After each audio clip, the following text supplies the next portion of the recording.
अब अगली ट्रिक आती है हमारी मिर्ची को लेकर।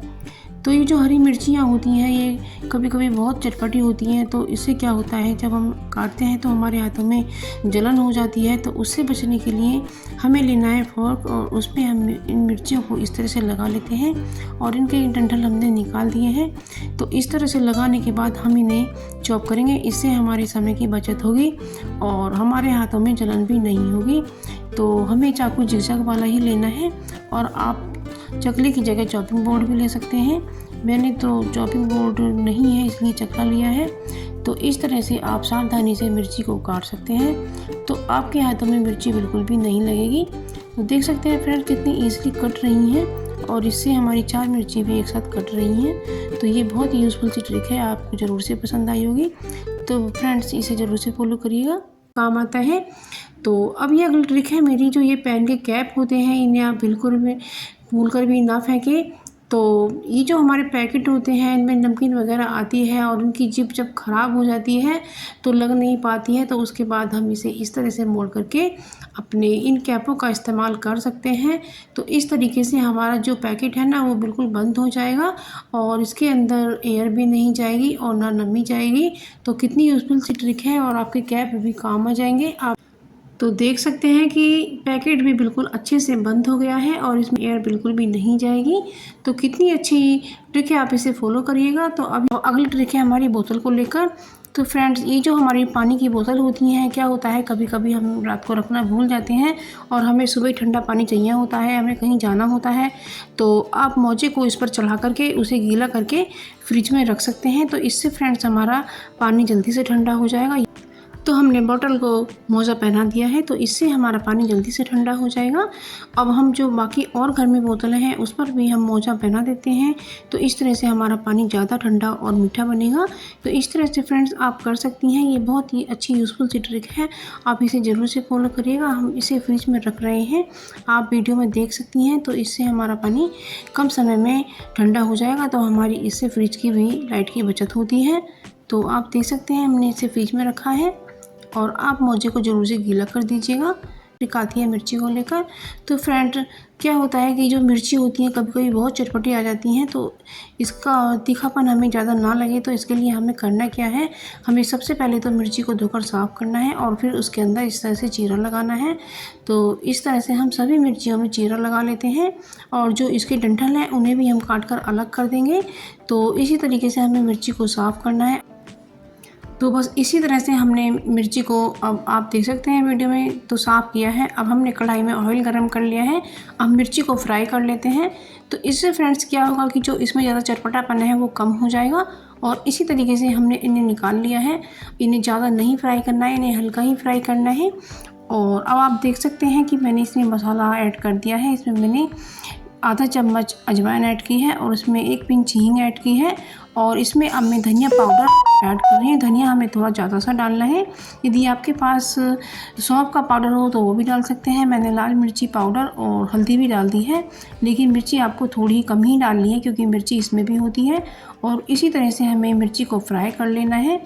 तो फ्रेंड इस तरह से मिर्ची बनाने पर आपको हफ्ते भर तक मिर्ची नहीं बनानी पड़ेंगी। और इसके पीछे भी हमें नमक लगा करके अपने हाथों से रगड़ कर इसके पोर्शन को हमें खोलना है, इसमें महक बिल्कुल भी नहीं आएगी। तो हमने इस तरह से अपने मटके को धोकर साफ़ कर लिया है। तो अब इसमें हम ताज़ा पानी भर देते हैं। तो फ्रेंड्स आप देख सकते हैं मेरा मटका भर गया है और आप मेरे चैनल पर नए हैं तो मेरे चैनल को सब्सक्राइब कर लीजिएगा। और मैं आगे का प्रोसेस आपको बताती हूँ। तो हमने एक कटोरे में पानी भर लिया है जो मटके के नीचे ठीक बैठ सके और इसमें हमने थोड़ा सा नमक ऐड किया है। अब इसके ऊपर हम मटका रख देते हैं। तो फ्रेंड्स इससे हमारा जो पानी है ना वो ज़्यादा ठंडा हो जाएगा और मीठा भी हो जाएगा। और इसके बाद आप देखेंगे कि पानी का टेस्ट कुछ अलग ही आएगा। और इसमें हमें एक चांदी का रुपया डाल देना है। ये मेरा चांदी का रुपया है और मैंने एक तांबे की घंटी भी ली है क्योंकि जो तांबे का पानी होता है वो पेट को साफ़ रखता है और ये बहुत अच्छा होता है। छोटी सी यदि आपके पास घंटी है तो घंटी और इस तरह से डाल दें और इसमें एक चांदी का रुपया रख के भी डाल दें और इससे पानी में और भी अच्छा टेस्ट आएगा। और टॉवल ले लिया है और इसको मैंने पानी से गीला कर लिया है। अब मैं इसे मटके के ऊपर फैला देती हूँ, तो इससे हमारा पानी बिल्कुल ठंडा और मीठा बना रहेगा। हमारी चूड़ियाँ होती हैं इधर उधर पड़ी रहती हैं, तो हमें इन्हें हैंगर में करके अच्छे से रख सकते हैं। तो हमें लेना है हैंगर और इस तरीके से खोल करके उसमें चूड़ियों को हमें डाल देना है। तो सभी चूड़ियों को हम इसमें ऑर्गेनाइज़ करके रख सकते हैं। ये बहुत ही अच्छा ऑर्गेनाइज़ साबित हो सकता है और इसे हम कहीं भी हैंग कर सकते हैं और आप अपनी शेप में भी इसे हैंग करके रख सकते हैं। यह हमें समय पे मिल भी जाएंगी और इधर-उधर पड़ी भी नहीं रहेंगी। तो चूड़ी को रखने का ये भी बहुत अच्छा तरीका हो सकता है। बहुत ही आसान लगेगा और इस तरह से आपको ढूँढने में भी आसानी होगी। तो आप इसे अपनी जो शेप होती है उसमें भी इसे हैंग कर सकते हैं। तो इस तरह से ये बहुत ही आसान हो जाता है। तो आपको ये बैंगल रखने का तरीका बहुत पसंद आया होगा। और फ्रेंड्स, आप मुझे कमेंट सेक्शन में ज़रूर बताइएगा कि आप मेरी वीडियो दुनिया के किस शहर या गांव से देख रहे हैं। और मुझे जानकर बहुत ही खुशी होगी क्योंकि मुझे पता चल पाएगा मेरी वीडियो कहाँ देखी जा रही है, और ये जो आजकल चींटियाँ निकलती हैं तो इनके लिए हमें क्या करना है फ्रेंड्स। तो इनके लिए हमें आटा डालना है और आटे के अंदर हमें थोड़ा सा बूरा भी मिक्स करना है।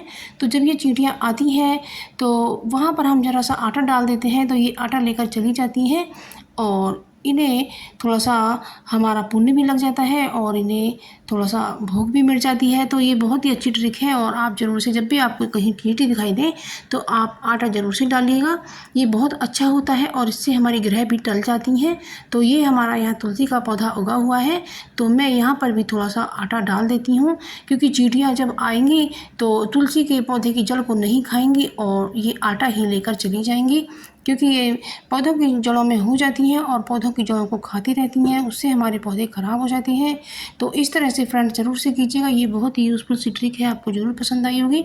और मेरे ये गमले रखे हुए हैं तो गमलों के पास भी हमें आटा डालना है क्योंकि फिर चींटियाँ गमलों पर चढ़ती हैं और पौधों को ख़राब करती हैं और उसके अंदर अपना बिल बना लेती हैं। जब पानी पौधे में देते हैं तो चींटियाँ भी मर जाती हैं तो हमें पाप भी लग सकता है। तो इस तरीके से हमें आटा डाल देना है और चींटियाँ आटा लेकर ही चली जाती हैं। तो ये फ्रेंड्स आप ज़रूर से कीजिएगा। तो मैंने सभी गमलों के पास कर दिया है। आप देख सकते हैं मेरे पौधे कितने अच्छे हो रहे हैं और कितने सुंदर भी लग रहे हैं। तो आप भी इसी तरह से अपने पौधों की केयर कीजिएगा। तो फ्रेंड्स, ये कुछ ऐसी टिप्स होती हैं जिन्हें कोई बताता नहीं है और ये बहुत ही ज़रूरी होती हैं और ये छोटी छोटी टिप्स हमारे बहुत काम की हो सकती हैं। टिप है हमारी वैसलीन को ले। अगली ट्रिक है हमारी जो कप होते हैं तो इसके अंदर जो जब हम चाय बनाते हैं और चाय पीते हैं तो इसके अंदर एक छोटी सी लेयर कोने में चाय की जम जाती है जो कि बहुत गंदी लगती है। जब हम किसी को चाय परोसते हैं तो ऐसा लगता है जैसे गंदे कप में ही डाल दिया हो। तो अब हम इसमें डालेंगे विनेगर। तो विनेगर जो होता है उसमें उखाड़ फेंकने की बहुत शक्ति होती है तो इस चाय की लेयर को उखाड़ फेंकती है। तो बस हमने एक कप में ही थोड़ा सा जो विनेगर है वही डाला है और थोड़ा सा विनेगर हम इसी में से इसमें डाल देते हैं क्योंकि इसके लिए ज़्यादा विनेगर की ज़रूरत नहीं है। और जो ख़राब टूथब्रश होते हैं उससे हमें इसे मल के साफ़ करना है। तो फ्रेंड्स, आप देखेंगे कि जो आपके कप है ना वो बिल्कुल चमकदार हो गए हैं। ये बहुत यूज़फुल ट्रिक है, आपको ज़रूर से पसंद आई होगी। तो फ्रेंड्स, हमारे कप में जो चाय की लेयर जम जाती है वो हट गई है। इसके ब्रश में विनेगर लगा हुआ है तो ये कप हमारे बिल्कुल साफ़ हो गए हैं। अब इन्हें हम एक साफ़ पानी से इन्हें साफ़ कर लेते हैं। आप देख सकते हैं कि फ्रेंड्स हमारा जो कप है वो अच्छे से साफ़ हो गया है और चमकदार हो गया है।